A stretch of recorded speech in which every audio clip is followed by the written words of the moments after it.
The second question that you guys brought up was minimalism and relationships. And that's quite an interesting topic. So you suggested that minimalism works perfectly for people being single, but doesn't hold up in a relationship, or ultimately the relationship wouldn't hold up. And honestly, I'm not sure about that, um, because I for me things in a relationship are very easy. I always don't overcomplicate things.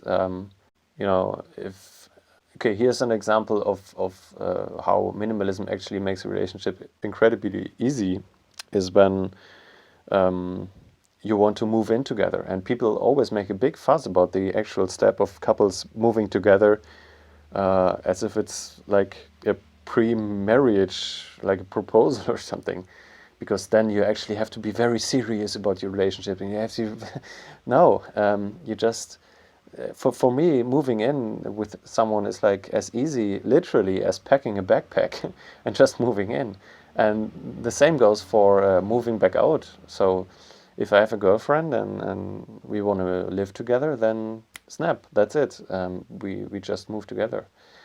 And of course, I can see that sleeping on the floor wouldn't be appealing for many people.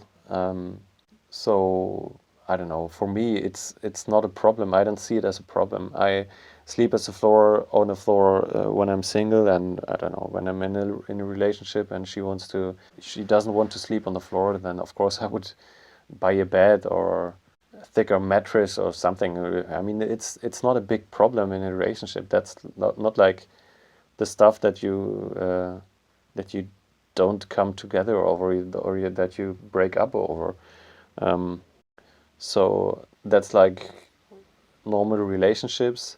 However, if you find yourself drawn more into minimalism over the years, and you kind of develop into a person who appreciates that more and more, and your partner doesn't, then of course that can be troublesome if you're living together for many years and you bought a lot of things together, and you have to discuss everything before you can throw out things, or if your partner is cluttering your home with a lot of things and you feel like all of that isn't necessary, but he or she wants to keep it. And yeah, of course, that can be actually quite a burden.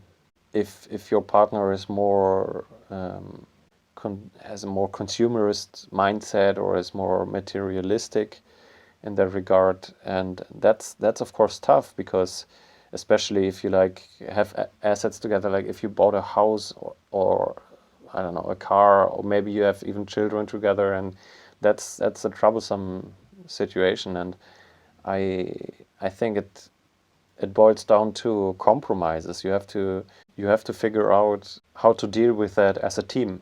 So of course relationships, especially long-term relationships, always are a bit of a compromise on both parts. I think that's what relationships also are about. And you have to make compromises, and your partner as well. And if you're together with a partner who doesn't want to compromise anything, then like I don't know, then the next question would be for you if you want to stay together.